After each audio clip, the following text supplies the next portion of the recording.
E aí, meu povo, Lorde falando. Hoje sobre o do e does.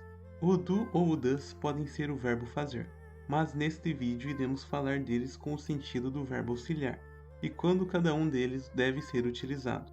Então, se você tem alguma dúvida de quando e como usar o do e o does como verbo auxiliar, este vídeo vai te ajudar muito nos estudos. Se você gosta de conteúdos de inglês ou está começando a estudar inglês, se inscreve no canal, que o canal conta com um curso básico de inglês ideal para quem está iniciando nos estudos. Sem mais delongas, vamos para a aula. Quando o do ou o does é usado como verbo auxiliar, nós não temos uma tradução para eles. Mas quando é usado o do e quando é usado o does? Muito simples, vai depender do sujeito da frase. Se for com I, you, we ou they, se usa o do. E quando for com o he, she ou it, se usa o does. Ou seja, basta olhar o sujeito da frase que você vai saber se é do ou does. E quando usar o do ou does nas frases? Se usa o do ou does em frases quando for perguntas ou for uma frase negativa.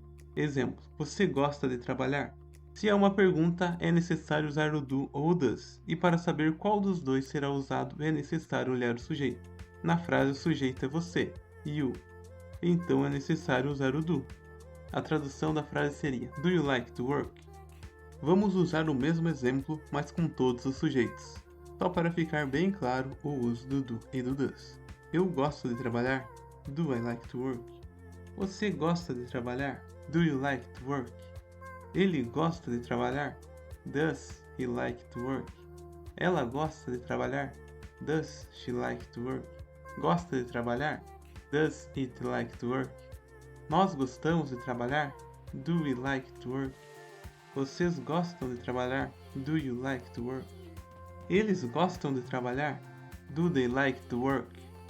Como podem perceber, só com o he, o she e o it que se usa o does.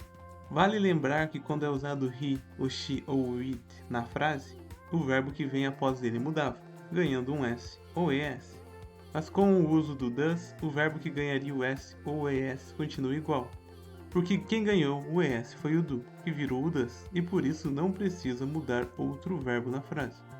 O do ou o does também podem ser usados para fazer frases negativas, mas para isso eles precisam da ajuda do not. Então, para negar uma frase se usaria o do mais not, que na versão contraída ficaria don't, ou seria does mais not, que na versão contraída ficaria doesn't. Vamos para um exemplo com cada um dos sujeitos. Eu não gosto de trabalhar. I don't like to work ou I do not like to work. Você não gosta de trabalhar. You don't like to work ou You do not like to work. Ele não gosta de trabalhar. He doesn't like to work ou He does not like to work. Ela não gosta de trabalhar. She doesn't like to work ou She does not like to work. Não gosta de trabalhar. It doesn't like to work ou It does not like to work. Nós não gostamos de trabalhar. We don't like to work ou We do not like to work. Vocês não gostam de trabalhar.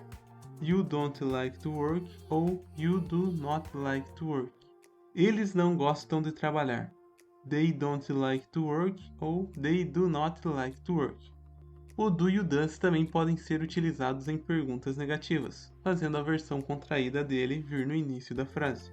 Exemplo: Você não gosta de trabalhar? Don't you like to work? Ou ele não gosta de trabalhar? Doesn't he like to work? Agora, dois cuidados que se tem que ter para usar o do ou does. Primeiro, nem sempre ele vem realmente no início da frase.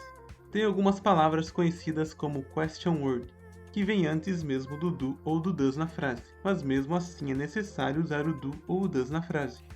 Essas palavras são who, why, what, when, where e how.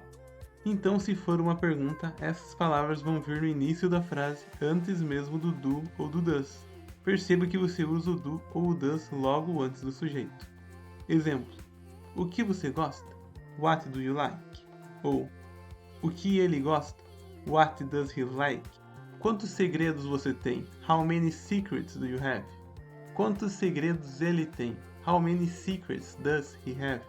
Como puderam perceber no exemplo, é uma pergunta, mas o do ou o does não veio no início. Ele vem logo antes do sujeito da frase. E a regra do do e do does continua a mesma, olhando o sujeito da frase. Segundo, se na frase tiver os verbos modais ou o verbo to be, não é necessário usar o do ou o does como auxiliar na frase. Os verbos modais mais utilizados são will, would, should, can, could, may, might, shall e must. Não vou explicar como se usa os verbos modais ou o verbo to be neste vídeo porque não é o foco. Mas é bom saber que esses verbos existem e quando eles aparecerem na frase não se usa o do ou o does como verbo auxiliar. Exemplo: você pode trabalhar? Can you work? Perceba que é uma pergunta, mas mesmo assim não aparece o do na frase. Seria o mesmo se fosse uma negação. Você não pode trabalhar. You can't work. Essas eram as explicações do do e do does. Se você gostou da aula, se inscreve no canal, deixa o like no vídeo e se tiver algum conteúdo que você quer que eu explique, deixe nos comentários. Te espero nas aulas do curso básico.